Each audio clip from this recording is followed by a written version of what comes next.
खालापूर तालुक्यातील धामणी येथील ruby mills कारखान्यातील कामगारांनी पगारवाढ व इतर प्रलंबित मागण्यांसाठी काम बंद आंदोलन छेडले. गेली 20 वर्षांहून अधिक काळ सेवा करूनही केवळ 17 ते 18 हजार रुपये पगार मिळत असल्याने कामगारांमध्ये नाराजी वाढली होती. अनेकदा मागण्या करूनही व्यवस्थापनाने ठोस निर्णय न घेतल्याने सुमारे 100 कामगारांनी कंपनीच्या गेटसमोर आंदोलन सुरू केले. हे आंदोलन भाजप प्रणीत जय भारतीय जनरल कामगार संघटनेच्या माध्यमातून प्रशांत ठाकूर यांच्या नेतृत्वाखाली पार पडले. आंदोलन सुरू झाल्यानंतर कंपनी व्यवस्थापनाने नरमाईची भूमिका घेत 15 दिवसात सकारात्मक चर्चा करून कामगारांच्या मागण्यांवर निर्णय घेण्याचे लेखी आश्वासन दिले. या आश्वासनानंतर काम बंद आंदोलन तात्पुरते स्थगित करण्यात आले आहे. ज्या आंदोलनासाठी आपण या ठिकाणी एकत्रित जमलेलो आहोत, उपस्थित असणारे आपले संघटनेचे अध्यक्ष जितेंद्र घरत, उपस्थित सर्व सन्माननीय सहकारी, इतर रुबी मिलचे मॅनेजमेंटचे प्रतिनिधी चतुर्वेदीजी, उपस्थित असणारे सर्व आपण कामगार, सर्व उपस्थित सहकारी भगिनी आणि सर्व उपस्थित बंधू, रुबी मिलच्या या आंदोलनाच्या माध्यमातून एकीकडे आपल्याला अपेक्षित असलेला न्याय मिळवण्यासाठी म्हणून आंदोलनाची पाळी आज आपल्यावरती आलेली आहे. आणि ते जे चतुर्वेदी आहेत त्यांच्याशी आपण हेच बोलतोय की अशी आंदोलनाची वेळ आमच्यावरती काय येऊ दे. ज्या पत्राचा उल्लेख जितेंद्र घरत यांनी केला त्या पत्रामध्ये त्यांचं म्हणणं आहे की ते सगळं काम आज सकाळपासून बंद केलेलं आहे आणि हे लवकर लवकर काम सुरू झालं पाहिजे. जे आपलं प्रोडक्शन आहे त्या प्रोडक्शनच्या संदर्भामध्ये काही गोष्टी ते सांगतायत. अर्थात असं आंदोलन करून चर्चा करण्याचे ठिकाण नाही आणि अशा पद्धतीची आपण म्हणूया अशी पद्धत सुद्धा नाही. त्यामुळे योग्य वातावरणात ही चर्चा झाली पाहिजे. तर ही चर्चा आधीच व्हायला पाहिजे होती. जितेंद्र घरत सांगतायत अगदी आंदोलन आपण जाहीर केलं, पोलिसांच्या पुढेही आपण झुकलो नाही, त्यावेळेला मग त्यांनी काल मुंबईमध्ये अशी चर्चा करण्याचा एक प्रस्ताव दिलेला होता आणि म्हणूनच आपण आता त्यांना असा प्रस्ताव दिला की हे लवकरात लवकर झालं पाहिजे. त्यांनी त्यांच्या पत्रात म्हटलंय की पुढच्या 15 दिवसामध्ये वेज रिव्हिजन आणि वर्कलोड या दोन्ही विषयावरती आपण चर्चा करू असं त्यांनी या पत्रामध्ये म्हटलेलं आहे. हे पत्र मी जितेंद्र घरत यांच्याकडे देत आहे आणि त्यांना आपण पुढची एक अट घातली की पुढच्या 15 दिवसात म्हणजे 30 दिवसामध्ये ही सगळी बोलणी आता पूर्ण करा. ठीक आहे, आपण समजू शकतो, आपण रोज वर्तमानपत्र वाचतोय, कालच्या पेपरमध्ये आपण पाहिलं की ट्रम्पनी एकीकडे 18% आपल्यावरती आयात कर लावला होता आणि त्याच्यावरती पुन्हा दुसरा आयात कर त्याच्यावरती जोडला होता आणि त्यामुळे असे जे अमेरिकेत जाणारा कपडा असेल त्याच्यावरती प्रचंड प्रमाणामध्ये हे संकट आलेलं होतं. पण त्याच वेळेला आपले पंतप्रधान माननीय मोदीजी यांनी दुसऱ्या बाजारपेठा उघडून दिल्या. अर्थातच ते काही इमिजिएटली जरी देश म्हणाले हो तरी तिथल्या कंपन्या लगेच काही ऑर्डर देतात आणि त्याप्रमाणे सगळं काही स्मूथली लगेच सुरू होतं असं घडत नाही. काही कालावधीमध्ये याच्यामध्ये लोटतो. पण यापूर्वी देखील फायदा हो तोटा हो कामगार मात्र कंपनीसाठी काम करत राहिलाय. या महिन्यामध्ये ऑर्डर 5 पट वाढली म्हणून कामगाराचा पगार काही 5 पट वाढला नाही आणि दुप्पट पण झाला नाही. तर या महिन्यामध्ये जर ऑर्डर कमी झाली तर त्याचा परिणाम इमिजिएटली होऊ नये. ठीक आहे, ऍग्रीमेंटच्या दृष्टिकोनातून त्याच्यात जर काही बाधा होत असेल कंपनीच्या व्यवस्थापनानं युनियनला विश्वासात घेऊन या सगळ्या गोष्टी जर सांगितल्या तर आमची युनियन काही अगदी एवढी कोडगी नाही आहे की मॅनेजमेंटचं आम्ही काहीच ऐकणार नाही. पण कुठेतरी तो विश्वास मॅनेजमेंटला युनियनच्या कामगारांच्या मध्ये निर्माण करावा लागतो. त्या विश्वासाचा अभाव असल्यामुळेच आज आपल्यावरती आंदोलनाची पाळी आली. पण आपण जय भारतीय जनरल कामगार संघटनेचे सभासद आहात. ही जय भारतीय कामगार संघटना ही केवळ एकांगीपणाने विचार करत नाही. काय कामगाराचंच भलं झालं पाहिजे, कंपनी खड्ड्यात गेली चालेल, ही आपल्या संघटनेची कधी भूमिका राहिलेली नाही, आम्ही ती ठेवू दिलेली नाही. आणि म्हणूनच आज ज्या वेळेला अधिवेशनाचा पहिला दिवस आहे त्या अधिवेशन आंदोलन जाहीर केलंय. खरं तर काल जर त्यांनी बोलवलं होतं चर्चेला तर आजचं आंदोलन न करता मी म्हणालो असतो त्यांना ठीक आहे, करा चर्चा, मी जरा मग नंतर येईल. पण त्यातून कुठं ना कुठंतरी कामगारांमध्ये संदेश चुकीचा गेला असता आणि मॅनेजमेंटला वाटलं असतं की पाहिजे तेव्हा आपण आंदोलन गुंडाळू शकतो, हे घडू नये म्हणून आज या ठिकाणी मी आलो.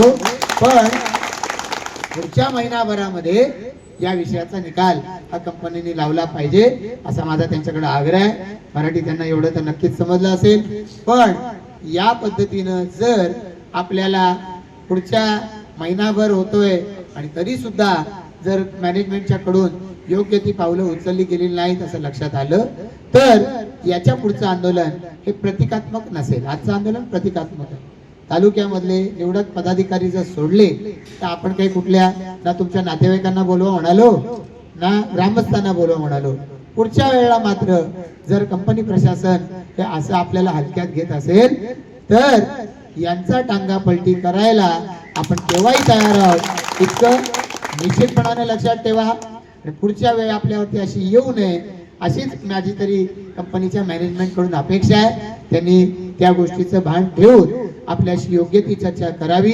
युनियनला कामगारांना विश्वासात घेऊन कंपनीनं जर काम केलं तर पूर्ण ताकदीनं त्यांना आपण सोबत केली पाहिजे हा माझा सुद्धा आपल्या सगळ्यांना आग्रह आहे. येणाऱ्या कालावधीमध्ये आपण सगळेजण या आपल्या जीवनामध्ये हा जो आज या ठिकाणी अशा पद्धतीचा क्षण आला की कंपनीच्या आतमध्ये जायचं सोडून कंपनीच्या गेटवर समोर मांडी घालून बसायची वेळ आली, अशी वेळ तुमच्यावर परत येऊ नये अशीच माझी पण इच्छा आहे. दुर्दैवानं ती वेळ जर मॅनेजमेंटनी आणली तर याच्या पुढे कंपनीचा दरवाजा याचा लाभ जो आम्ही टाकू त्याचा ताळा आम्ही उडू तेव्हाच उघडेल हे मॅनेजमेंट लक्षात ठेवावं. इतकंच या ठिकाणी सांगतो. जितेंद्र घरत यांच्या वतीनं मॅनेजमेंटच्या सगळ्या प्रतिनिधींच्या वतीनं आपण सगळेजण जे आज या आंदोलनाला जमला त्याबद्दल तुमचं सगळ्यांचंच मीडियाचं सुद्धा मनापासून या ठिकाणी आभार व्यक्त करून थांबतो. आपलं आंदोलन तात्पुरतं आपण स्थगित केलं असं जितेंद्र घरत यांच्या वतीनं जाहीर करतो आणि या ठिकाणी थांबतो. धन्यवाद. जय हिंद, जय महाराष्ट्र. 20 जानेवारी रोजी आपण एक पत्र दिला की या कामगारांचा जो पगारवाढ व इतर सोयी सुविधांचा जो करार होता तो जुलै 2025 मध्ये संपुष्टात आला. त्याच्यानंतर व्यवस्थापनाशी बऱ्यापैकी आपण वाटाघाटी करण्याचा प्रयत्न केला. एक मागणी पत्र दिला की बाबा 4 वर्षाचा ॲग्रीमेंट करता 4 वर्षामध्ये चांगली एक पगारवाढ झाली पाहिजे. आताच माझ्या सहकारी मित्रांनी सांगितलं की 22 वर्ष 20 ते 22 वर्ष या कंपनीमध्ये झाले आहेत आणि पगार 17 ते 18 हजाराच्या पुढे कोणालाही नाही. आम्ही व्यवस्थापनाला एवढं सांगितलं की या कामगाराचा घर चालावा, त्याची 2 मुलं चांगल्या कुठल्या तरी शाळेमध्ये शिकावीत आणि त्याचं घर चालावं एवढीच एक माफक अपेक्षा धरून आम्ही आजपर्यंत इथं चाललेलो आहे. प्रत्येक वेळेला व्यवस्थापनाचं असंच म्हणणं आहे की हा कारखाना फार डबघाईला चाललाय, हे चाललाय. इथं आणखी एक दुसरा युनिट आहे, त्या युनिटचा या व्यवस्थापनाने ॲग्रीमेंट केला. 3.5 वर्षाला 8,100 ची वाढ दिली. आमच्या कामगार बंधूंची सुद्धा अशाच पद्धतीची काहीतरी मागणी होती की आम्हाला सुद्धा एक साजेशी अशी अमाऊंट द्यावी. परंतु व्यवस्थापनाने प्रत्येक वेळेला चाल ढकल करण्याचा प्रयत्न केला आणि कामगारांना जुजा भाव देण्याचा प्रयत्न केला. आता या भागात अशा परिस्थिती आहे की व्यवस्थापन आणि कामगार याच्यामध्ये कधी समन्वय आलेला नाही. प्रत्येक वेळेला रुबी मिलच्या कामगारांना गेटवर येण्याची वेळ आली. पाठीमागचा काहीतरी मला वाटते संप झाला होता 1.5 महिन्याचा किंवा 3 महिन्याचा, तेव्हा आपली संघटना नव्हती. मित्रांनो, आज तुम्हाला सांगतोय व्यवस्थापनाला 2-3 दिवस बोलते की बऱ्या बोल्याने बोलणी करा, नाही तर तुकाराम महाराजांनी सांगितलंय की भलेच देव काशीची लंगोटी नाही तर नाठालाच्या माथी हाणून काढी. त्या बोल्याने बोलणी करा. पोलीस प्रशासनाचा फार अगदी बंदोबस्त घेऊन इथं उभे आहेत. आम्ही सांगतो त्या दिवशी पोलीस प्रशासनाने मला नोटीस बजावली, साहेब असे गुन्हे माझ्यावर तुम्ही दाखल करू शकताय. कामगारांच्या न्याय हक्कासाठी जर 1 नाही 2 गुन्हे जरी दाखल झाले मी घाबरत नाही. जितेंद्र घरत आहे. 1984चा तुम्हाला जर लढा माहिती असेल, 12.5%चा जो लढा झाला होता दिवंगत लोकनेते दिबा पाटील साहेबांच्या नेतृत्वाखाली, त्या लढ्यामध्ये माझे वडील हुतात्मा झाले. तो रक्त माझ्यामध्ये आहे आणि कामगारांच्यासाठी असे आणखी 1-2 गुन्हे दाखल झाले. मी घाबरत नाही गुन्ह्यांना. काय होत चुकी आहे कामगारांची. 22 वर्षानंतर जर लोक सांगतात की आम्हाला 8-9 हजार रुपये पगार वाढ झाली पाहिजे, ही अगदी माफक ही मागणी आहे. आणि जर कामगारांनी मागणी केल्यानंतर जर व्यवस्थापन सांगत असेल की हे चालणार नाही, अशी आरेरावीची भाषा जर व्यवस्थापन करत असेल तर 18,000 रुपये आज आमचा सुरक्षा रक्षक जो आहे इथं रायगड सुरक्षा रक्षक 24,000 पगार घेतो. आणि आमचा कामगार स्किल वर्कर आहे जो कपडा बनवतो, तो कपडा बनवणारा कामगार 18,000 रुपये घेऊन जातो. दादा MSCB ची जर लाईट गेली इथं आणि कामगार 10-12 किलोमीटरवरून या कंपनीमध्ये काम करायला आला तर त्या कामगाराला दमानी सारखा अधिकारी सांगतो की घरी जा, तुला पगाराचा भेटणार नाही. साहेब परमनंट वर्कर आहेत आणि परमनंट वर्करची जर एका दिवशी लाईट गेलेली असली, MSCB चा जर दोष असला आणि जर कामगार 10-12 किलोमीटर वरून येऊन त्याला जर घरी पुन्हा पेट्रोलचे पैसे न घेता न घालवता त्याला जर परत जायला लागेल तर ही खेदाची बाब आहे. आतापर्यंत असं यांनी ज्या यातना आहेत त्या सहन केलेल्या आहेत. अतिशय प्रत्येक वेळेला यांच्यावर अन्याय करण्याचा प्रयत्न केला आहे. मात्र कामगार बंधूंना आज तुम्हाला शब्द देऊन जातो, आज अधिवेशनाचा पहिला दिवस आहे, फार महत्वाचा दिवस आहे. तरी विधानसभेचे आपले आमदार आपल्यासाठी इथं अधिवेशनाचा कामकाज सोडून आपल्यासाठी आहे.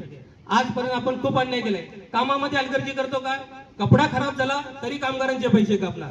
माणसाच्या घरी एखाद्याच्या जर अगदी कोणाचा मयत झाला आणि तो कामगार जर लवकर गेला तर त्याचे दिवसभराचे पैसे कापले जातात. कपडा खराब झाला, 22 वर्षापूर्वी लूम इथं आणलेले आहेत आणि 22 वर्षानंतर त्या मशिनरी जर चांगल्या पद्धतीने त्यांना रिस्पॉन्ड करत नसतील आणि जर प्रोडक्शन कमी आला तर पुन्हा कामगारांचे पैसे कमी येणार. म्हणजे कामगारांचे पैसे कसे कापता येतील याच्यावर या व्यवस्थापनाचं लक्ष आहे. मित्रांनो, आज तुम्हाला सांगतो, आज आपण बंद चालू केलेला आहे. जोपर्यंत प्रश्न सुटत नाही, जोपर्यंत एक सकारात्मक भूमिकेपर्यंत ही व्यवस्थापन येत नाही, तोपर्यंत आपली लढाई चालू राहील. काल मी आलो होतो इथं, एका कामगाराने मला सांगितलं, साहेब जर कामगार व्यवस्थापन ऐकलं नाही तर दुसऱ्या तिसऱ्या दिवशी कुटुंबासह बसण्याची सुद्धा आमची तयारी आहे, परंतु या वेळेला न्याय घेतल्याशिवाय जाणार आहे.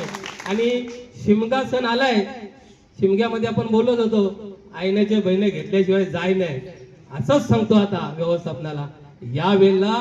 आणि आज जोपर्यंत तुमची सकारात्मक भूमिका होत नाही तोपर्यंत इथून हलणार नाही, जोपर्यंत सकारात्मक वाटाघाटी करणार नाही तोपर्यंत करणार नाही. आणि जर कोणी आरेची भूमिका घेतली तर कार्यकराची हिंमत सुद्धा आमच्यात ठेवून आलेलो आहोत. मित्रांनो, तुमचा प्रश्न आजपासून या व्यासपीठावर बसलेल्या माझ्या सर्व भारतीय जनता पार्टीच्या पदाधिकाऱ्यांचा प्रश्न आहे. जोपर्यंत प्रश्न सुटत नाही तोपर्यंत इथून हलणार नाही, ही भूमिका आज घेऊन आलेलो आहे.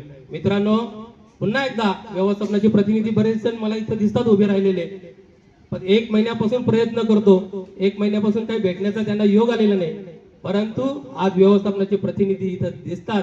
त्या व्यवस्थापनाच्या प्रतिनिधींना सांगतो की मालकांना जे दादरमध्ये बसले त्यांना सांगा की हा प्रश्न सुटत नाही तोपर्यंत आम्ही इथून उठत नाही. आणि हा इशारा तुम्हाला आज देतो आणि इथं थांबतो. जय हिंद, जय महाराष्ट्र. बोनस आला दिवाळीचा, तो आम्हाला कधी हसत भेटत नाही. कधी दिवाळी आहे की होळी आहे तेच आम्हाला समजत नाही. तरी बोनस घेतला तेव्हा कधी गेटवर आलो, गेलो घरी गेलो, बायको म्हणते मिठाई आणली, मी आणतो. पोरगा म्हणतो 5वी-6वीला पोरगा माझा, मिठाई आणली बाबा, आणि मी कंपनी दिली नाही. तो बिचारा हाताशून कोपऱ्यात जायचा. आम्ही बाजारात जाणार, मिठाई घेणार, मी आमच्या मुलांना खोटं नाटक करू, बाबा कंपनी मिठाई दिलेली, ही घे आणि खा. तर कंपनी आम्हाला मिठाई सुद्धा दिली नाही.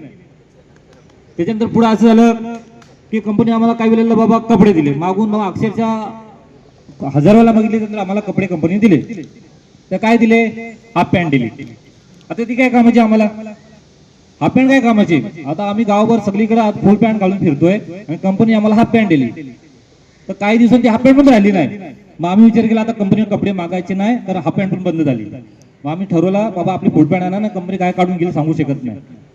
जर असे करता करता आमचा एक बांधव मनीष मिसाल ऍक्सिडेंटला गेला, गावाला जाताना आपल्या प्रचाराला जाऊन पडला 2 महिने घरी राहिला. 2 महिने घरी राहिला तर ते 60 दिवस त्याचे कंपनीने कापले. येणाऱ्या पुढच्या जो काही टप्पा आहे त्याच्यामध्ये त्याला कपात करून बिचारला 1500-1600 रुपयाचा घाटा करून टाकला. तर हा कंपनीचा दुजाभाव कशाला पाहिजे? आपले कामगार एवढे 20 वर्ष आपल्याबरोबर काम करतायत, ऍक्सिडेंट होऊन पडला बिचारा, तर 30 दिवसाचा 60 दिवसाचा त्याला कॉम्प्रोमाइज करून घ्या ना, त्याला द्या ना पगार, वाढवा ना. 1500 रुपये कंपनीचा काय एक मला खाली आलाय का? नाही खाली आला. पण आमच्याकडे पोट भरला असता ना 1 महिनाभर वाढीव, तो बिचारा अजून तसा तनतन करतोय. पुढे अशी वेळ आली आता नाव घेत नाही, पण टाइम ऑफिसला कधी जावा तर फुल इन्सल्ट वर्करचा. चांगल्या पद्धतीने ट्रीटमेंट अशी वर्करला इथे देत नाही. आम्हाला त्या गोष्टी खूप आता त्रासच होतोय. काही घटना अशा आहेत म्हणजे शेअर करायला पण आम्हाला लाज वाटते.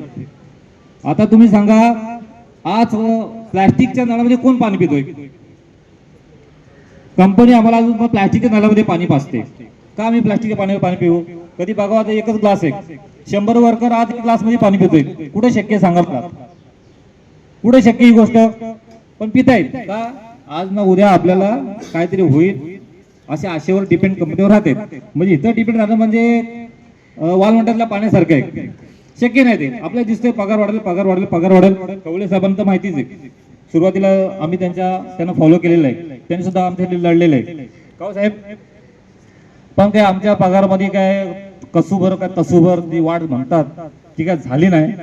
मग आम्ही ठरवलं आता काय सोक्षमोक्ष लावायचं तो या 2026 ला आम्ही कंपनी सोक्षमोक्ष लावणार म्हणजे लावणार. आता आम्हाला इथं वाढ होईल का हो न वाढ हो किंवा न हो आम्हाला आता काही घेणं देणं राहिलं नाही. जो काय आता हिसाब होईल तो आमचा होऊनच जाऊ द्या. एवढं बोलून मी शब्द पूर्ण करतो. भरपूर बोलायचं होतं पण साहेबांचा अमूल्य वेळ आहे म्हणून आम्ही कमी करतोय.